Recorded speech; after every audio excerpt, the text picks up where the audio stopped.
નમસ્કાર દર્શક મિત્રો, કચ્છ કેર ટીવી ન્યૂઝમાં આપનું હાર્દિક સ્વાગત છે. હું છું રાખી અંજારિયા. વિગતવાર સમાચાર જોતા પહેલા જોઈ લઈએ એક હેડલાઇન્સ. અંજારના કન્ટેનર બજારમાં કૌભાંડની ગંધ. માંડવીનો જોશી પેટ્રોલ પંપ સીલ કરવામાં આવ્યો. વિધાનસભા ભાજપ કોંગ્રેસનું વાક્ય યુદ્ધ. ગાંધીધામ હિટ એન્ડ રન કેસનો આરોપી પંકિલ ભુજની પાલારા જેલ હવાલે. રાધનપુર દરોડા અન્વયે વિજિલન્સ ટીમ ભુજ ભણી. ભુજમાં જિલ્લા પંચાયતની કારોબારીની મીટિંગમાં બિનખેતીની 61 ફાઇલો મંજૂર. રાપરના બસ સ્ટેશન ઉપર યુવાન ઉપર ગંભીર હુમલો કરાયો. તો હવે જોઈએ આ સપ્તાહના સમાચાર વિગતવાર. ભાજપના પ્રદેશ પ્રમુખ તરીકે વરણી થયેલા વિજયભાઈ રૂપાણીએ ભારતમાં 8 જગ્યાએ યોજનારી કિસાન રેલીના શ્રી ગણેશ કચ્છથી કરી પોતાની કાર્યની શરૂઆત કરી હતી, જેમાં ભુજમાં કચ્છ ભાજપ દ્વારા તેમનું ભવ્યાતિ ભવ્ય સન્માન કરવામાં આવ્યું હતું.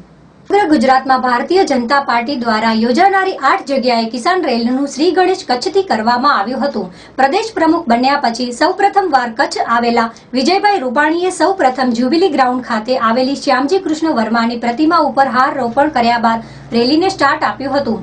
બાદમાં તેઓ ખુલ્લી જીપમાં સભા સ્થળે પહોંચ્યા હતા. ત્યાંથી તેઓ બળદગાડા દ્વારા મંચ સુધી પહોંચ્યા હતા. આ રેલી સંબોધનમાં ભાજપ સરકાર હંમેશા કિસાન લક્ષી રહ્યું છે તેમજ કોંગ્રેસ આડે હાથ લેતા વિજયભાઈ રૂપાણીએ જણાવ્યું હતું કે કોંગ્રેસ શાસનમાં ખેતીને ક્યારેય પ્રાધાન્ય અપાયું નથી તેમજ ભાજપ પક્ષના કચ્છના જૂના જોગીઓને યાદ કરી તેઓને પક્ષના પાયાના પથ્થર ગણાયા હતા. આ કાર્યક્રમમાં પુરુષોત્તમભાઈ રૂપાલા, ગોરધનભાઈ ઝડફિયા, કેશુભાઈ પટેલ, વિનોદભાઈ ચાવડા, નીમાબેન આચાર્ય, કૌશલ્યાબેન માધાપરિયા તથા કિસાન સંઘના અગ્રણીઓ હાજર રહ્યા હતા.